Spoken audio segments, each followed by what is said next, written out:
Hello everyone. पिछले काफ़ी समय से हम लाल सागर में हूती विद्रोहियों द्वारा जहाज़ों को निशाना बनाए जाने की खबरें सुन रहे हैं। तो आखिर वे जहाज़ों को निशाना क्यों बना रहे हैं और ये हूती विद्रोही कौन हैं? तो इज़राइल ने जब पिछले अक्टूबर 2023 में हमास के हमले के जवाब में गाज़ा में आक्रमण शुरू किया तो हूतियों ने हमास के लिए अपना समर्थन घोषित किया और उन्होंने घोषणा की कि इज़राइल जाने वाले सभी जहाज़ों को वे निशाना बनाएंगे। हालांकि वे जिन जहाज़ों को निशाना बना रहे हैं वे सभी ना तो इज़राइल जा रहे हैं ना ही इज़राइली स्वामित्व वाले हैं, लेकिन फिर भी उनका ये आक्रमण जारी है। और ये हूती विद्रोही कौन है?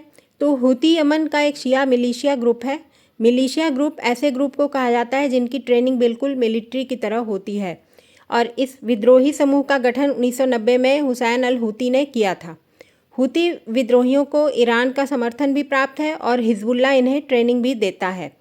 हूती लाल सागर के एक बड़े तटीय इलाके पर नियंत्रण रखते हैं और यहीं से वे जहाज़ों को निशाना बना रहे हैं।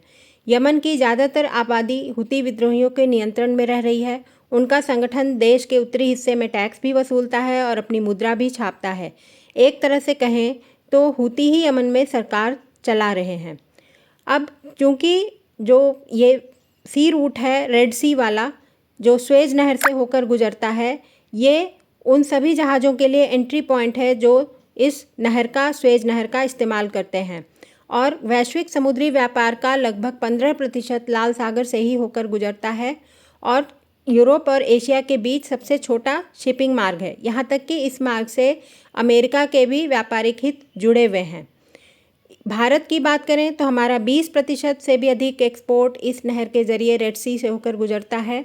इस रूट से होकर जहाज़ मुंबई, कोच्चि, बेंगलुरु, गोवा और चेन्नई से होकर दक्षिण पूर्वी एशियाई देशों तक भी जाते हैं, जैसे सिंगापुर, मलेशिया, इंडोनेशिया, थाईलैंड और वियतनाम।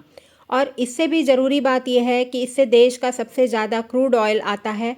बीते साल हमारे यहाँ आयात हुआ 65% तेल रेड सी से होकर पहुँचा था।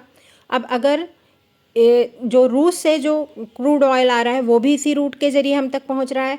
अब इसके अलावा अगर अफ्रीका के चारों तरफ से होते हुए दूसरा शिपिंग रूट लिया जाए, लंबा शिपिंग रूट लिया जाए, तो समय भी अधिक लगेगा और जो खर्च जो आएगा बहुत खर्चीला मार्ग हो जाएगा। ये एक समस्या है।